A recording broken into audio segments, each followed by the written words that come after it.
What would it mean if two heavenly battles decided whether you could stand before God?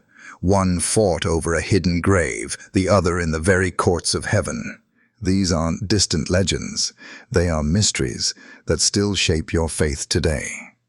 From a Catholic perspective, we will explore what truly unfolded in the two great clashes between the Archangel Michael and the Accuser.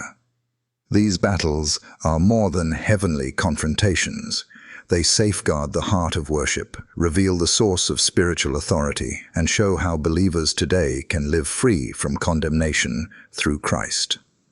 First, we'll revisit the mountain encounter where Michael protected God's people from idolatry. Then, we'll uncover the war in heaven that silenced the accuser forever. Finally, we'll reflect on how these victories speak to our daily Catholic life through parish worship, family prayer, and courage in a culture filled with rival altars. 1. The story begins on a lonely mountain where the greatest leader of Israel breathed his last breath. At 120 years old, the lawgiver still carried the strength of youth and the vision of an eagle, but the Lord himself had decreed his earthly journey was finished. Scripture tells us that God descended to bury his servant in secret, hiding the place so that no shrine, no monument, no idol could arise. But as the final grains of earth fell upon that sacred grave, something astonishing occurred. Two presences appeared in the unseen realm. One was the Archangel Michael, commander of the heavenly hosts, whose very name cries out as both question and declaration, "Who is like God?" The other was the fallen spirit, once called Morning Star, now the Accuser, who prowls seeking to twist every good gift into corruption. Between them lay the body of Moses, a body not desired for its flesh and bone, but for its meaning to the people of God. Satan's plan was deceptively simple: reveal the grave, stir Israel to build a shrine, and turn the nation chosen to bear God's promise into a nation bowing before relics. Imagine the terrible irony. The one who received the first commandment, "You shall have no other gods before me," becoming the focus of idolatry. With one scheme, the accuser hoped to derail the covenant itself. Yet Michael stood firm. He did not rely on flaming sword or angelic armies. Instead, he invoked words that carried divine weight. "The Lord rebuke you." In that moment, we learn a principle vital to every believer. True authority never rests in self-assertion, but in humble dependence on God's power. 2. Why did Michael not claim victory in his own strength? The answer cuts to the heart of spiritual authority. Even though he was the commander of heaven's armies, he understood that any attempt to rebuke Satan by himself would echo the same pride that led to the fall of Lucifer. The fallen one had declared, "I will ascend, I will be like the Most High." Michael's response is the complete opposite. "The Lord rebuke you."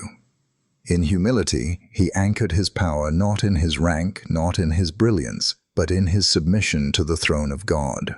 For the Catholic faithful, this lesson is profound. The Church teaches that all authority, whether in the family, the parish, or the wider world, flows from God. The Catechism reminds us that true obedience does not enslave. It liberates us to live in the truth. Think of the centurion in the Gospel who said to Christ, "I too am a man under authority." His faith was praised because he understood the source of real command. Michael's rebuke preserved Israel from corruption.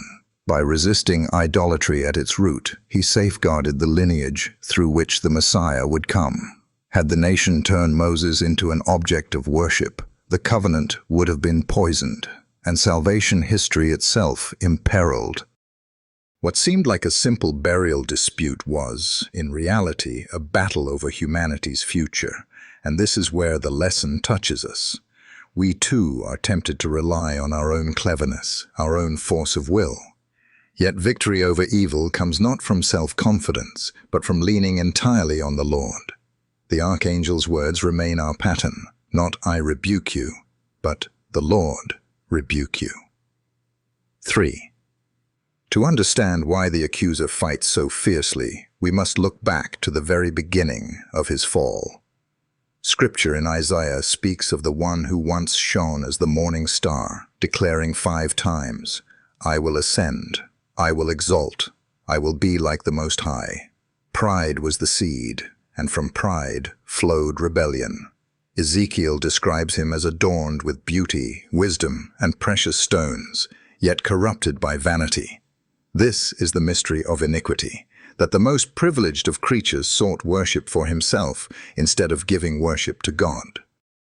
Catholic teaching affirms that the angels were created good, but some freely chose to reject God's reign. They became demons by this choice, and at their head stood the Accuser. His strategy has never changed. He whispers doubt, as he did to Eve. Did God really say? He plants suspicion about God's goodness and then offers a counterfeit freedom that leads to slavery. The contrast with Michael could not be sharper. His very name is a question and an answer. Who is like God? Every time he appears in Scripture, he is fighting not for his own glory, but for the honor of the Almighty. The proud spirit says, "I will rise." Michael says, "Only the Lord reigns." For us, the danger of pride remains just as real. It may not come in visions of thrones and clouds, but in subtle ways, when we seek applause instead of holiness, when we trust more in money or status than in grace. The antidote is adoration, gratitude, and service. Every holy hour, every act of humility, every word of thanksgiving is a quiet echo of Michael's battle cry. Who is like God? 4. The book of Revelation unveils the second and greater clash, and there was war in heaven. Michael and his angels fought against the dragon, and the dragon and his angels fought back. This was no ordinary conflict. It was not about territory, but about access. Whether the accuser would continue standing in God's presence to hurl accusations against humanity. For centuries he had claimed that no one was worthy of grace, pointing to sins, failures, and weaknesses. But at the cross, Christ shattered his legal case. As St. Paul says in Colossians, the Lord disarmed principalities and powers, nailing every charge against us to the wood of Calvary. Once the blood of Christ was shed, the accusations lost their foundation. Revelation 12 depicts the moment when heaven was cleansed of the accuser's voice. Michael led the armies of light, not with hesitation, but with the authority granted by God. The dragon was cast down, and a loud voice proclaimed, "Now the salvation and the power and the kingdom of our God have come, and the authority of his Christ has been established." The significance for us is immense. Heaven's courtroom is silent of accusation, because the case is closed. The devil may still whisper to the heart, but he has no standing before the throne. Through the sacraments, especially confession and the Eucharist, Catholics share in this victory. We approach the altar not as condemned criminals, but as forgiven children. Think of that. The fiercest battle in heaven was fought so that you and I could draw near to God with confidence.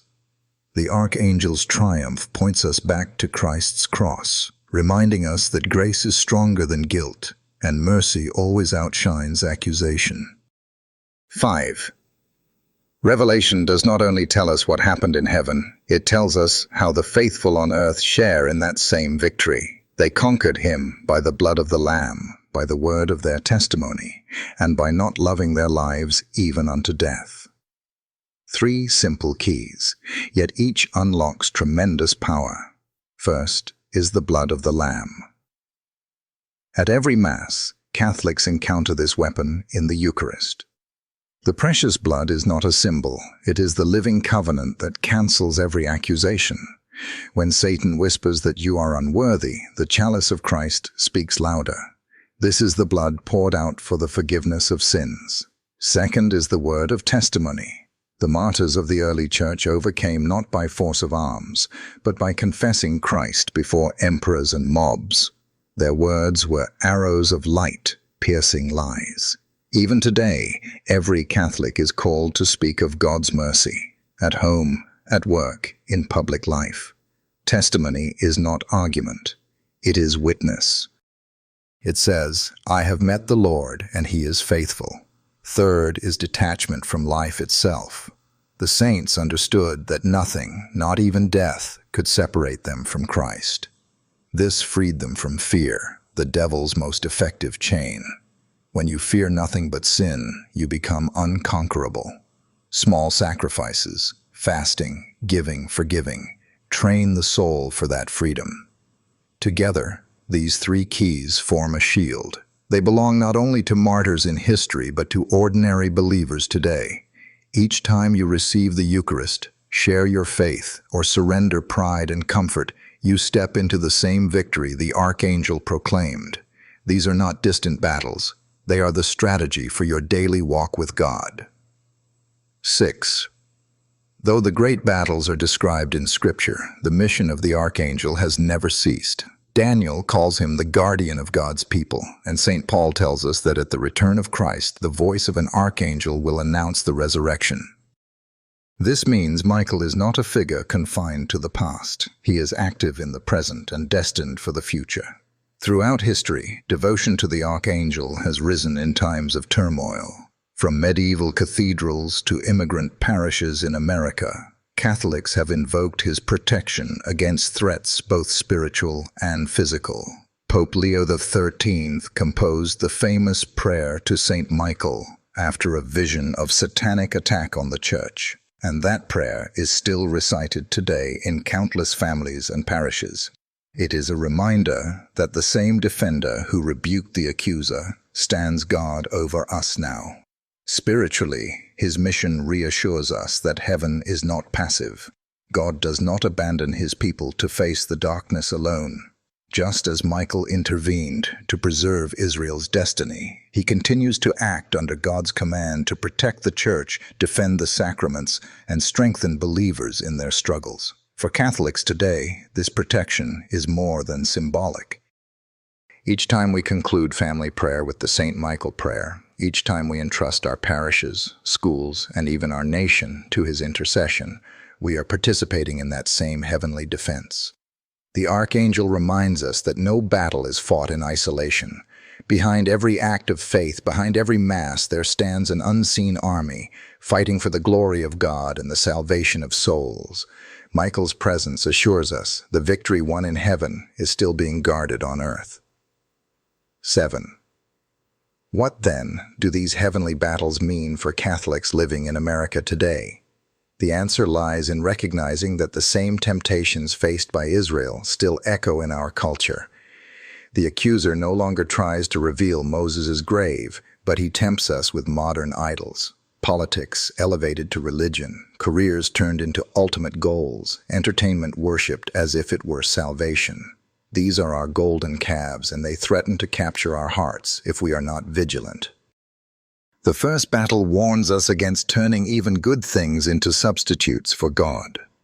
Family, success, patriotism. When rightly ordered, they are blessings. But when they eclipse worship, they become idols. Michael's defense of Israel reminds us to examine our own hearts daily and to ask, who is like God? Nothing and no one compares. The second battle assures us that accusations do not have the final word. In a culture marked by cancellation and constant judgment, Catholics can stand firm knowing that Christ has silenced the accuser. Through confession, through the Eucharist, through daily prayer, we walk free of condemnation. This truth gives courage to speak faith in public, to defend life, and to witness to Christ even when unpopular. Practically, this means building what some call domestic monasteries. Families reclaim the home as a place of prayer and formation. Sunday is kept holy, not swallowed by errands. Meals become moments of gratitude, not distractions. Parish life becomes mission, not mere habit. In these ways, Catholics resist the idols of the age and stand in the same victory that Michael proclaimed. The mountain and the courtroom are not distant visions. They reach Main Street, they shape family life, and they call each of us to fight with humility, courage, and unwavering trust in God. Conclusion. The two battles of Michael against the accuser, one over a hidden grave, the other in the heavens, reveal timeless truths. The first preserved Israel from idolatry, keeping the covenant pure for the Messiah. The second silenced accusations forever through Christ's cross, ensuring that God's people have direct access to His throne of grace. For Catholics today, the lesson is clear. True authority flows from God, not from pride. Victory belongs not to self-reliance, but to those who live under the blood of the Lamb, speak testimony with courage, and hold faith more precious than life itself. These stories are not distant myths. They are mirrors for our own discipleship. The mountain warns us that even good things, heroes, achievements, causes, can become idols if they steal glory from God. The heavenly courtroom assures us that the accuser no longer has the right to define us, because Christ's blood has already spoken a better word. Imagine families reclaiming prayer in their homes, parishes alive with mission instead of routine, workplaces transformed by integrity rooted in faith. That is what these battles teach us. The archangel's humility exposes Satan's pride, and his obedience releases divine strength. Our call is to live the same way: adoration over applause, trust over fear, surrender over self-promotion. If we do, then Michael's cry, "Who is like God?" will echo not just in heaven, but in every Catholic life across our land. If this message stirred your heart, I invite you to act. Like this video so that more people can discover the truth about Michael's battles. Comment below with one practical step you'll take this week. Praying the St. Michael prayer with your family, making a holy hour, or going to confession. Share this with someone who may be struggling under accusation, so they too can know the freedom of Christ. And if you want more scripture, theology, and resources for Catholic life in America, subscribe and ring the bell. Your engagement allows us to keep producing thoughtful, reverent content that equips believers to stand strong. Remember, the war is real, but the victory is already won. Together, let us live under Christ's authority, strengthened by the archangel's witness, and proclaim with our lives, Jesus Christ is Lord, to the glory of God the Father.